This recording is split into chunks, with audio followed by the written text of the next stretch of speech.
भारतीय राज्य व्यवस्था इंडियन पॉलिटी। संविधान की प्रमुख विशेषताएं एवं उद्देशिका।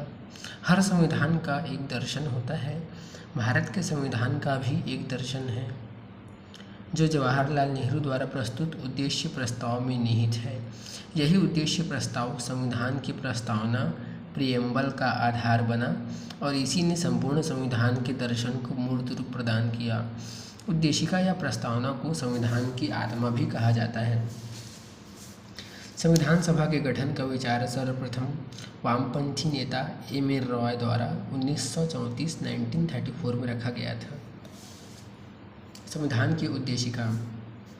उद्देशिका को संविधान सभा ने 22 जनवरी 1947 को स्वीकार किया, जिसे जवाहरलाल नेहरू ने 13 दिसंबर 1946 को उद्देश्य प्रस्ताव के रूप में संविधान सभा के समक्ष पेश किया था।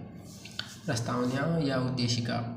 हम भारत के लोग भारत को एक संपूर्ण प्रभुत्व संपन्न समाजवादी पंथनिरपेक्ष लोकतांत्रिक गणराज्य बनाने के लिए तथा उसके समस्त नागरिकों को सामाजिक, आर्थिक और राजनीतिक न्याय, विचार अभिव्यक्ति, विश्वास, धर्म और उपासना की स्वतंत्रता, प्रतिष्ठा और अवसर की समता प्राप्त कराने के लिए तथा उन सब में व्यक्ति की गरिमा और राष्ट्र की एकता और अखंडता सुनिश्चित करने वाली बंधुता बढ़ाने के लिए दृढ़ संकल्प होकर अपनी इस संविधान सभा में आज तारीख 26 नवंबर 1949 ईस्वी मिति मार्गशीर्ष शुक्ल सप्तमी संवत 2006 विक्रमी को एतद द्वारा इस संविधान को अंगीकृत, अधिनियमित और आत्मार्पित करते हैं।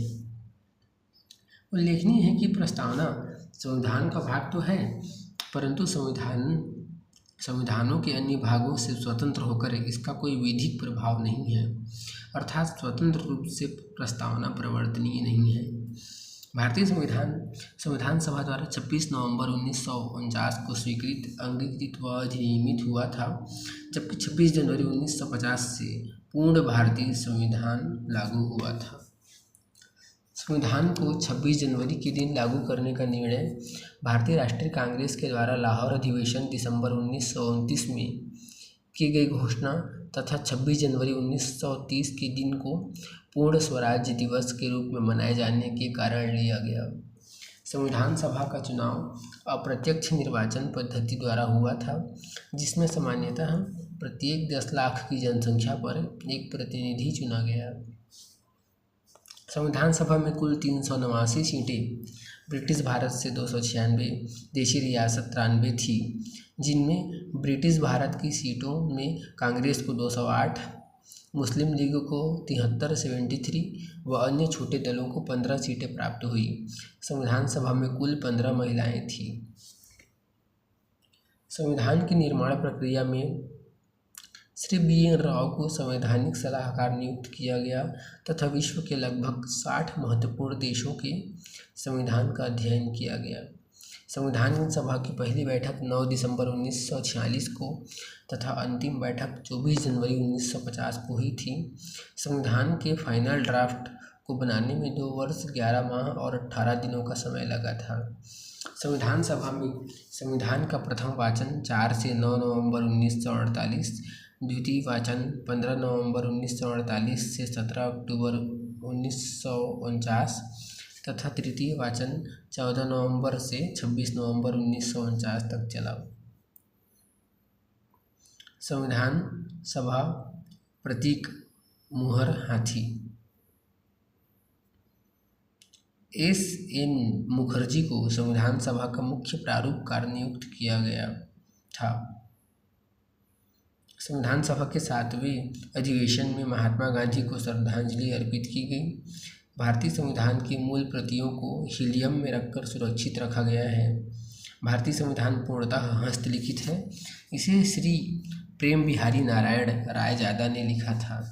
संविधान सभा के संवैधानिक सलाहकार बी.एन. राव थे।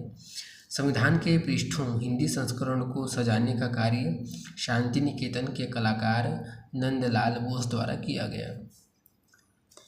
संविधान में कुल 395 अनुच्छेद, 22 भाग व 12 अनुसूचियां हैं। केशवानंद भारती बनाम केरल राज्य 1973 के मामले में अधिकतर न्यायाधीशों ने माना कि उद्देशिका संविधान का अंग है, अतः उद्देशिका में भी संशोधन किया जा सकता है, परंतु यह संशोधन आधारभूत संरचना के सिद्धांत के अधीन होगा। प्रस्तावना का प्रयोग संविधान की व्याख्या के लिए किया जा सकता है। उद्देशिका में केवल एक बार 42वें संविधान संशोधन अधिनियम 1976 द्वारा संशोधन कर 3 नए शब्द समाजवादी, पंथनिरपेक्ष और अखंडता जोड़े गए। 26 नवंबर भारत में संविधान दिवस के रूप में मनाया जाता है।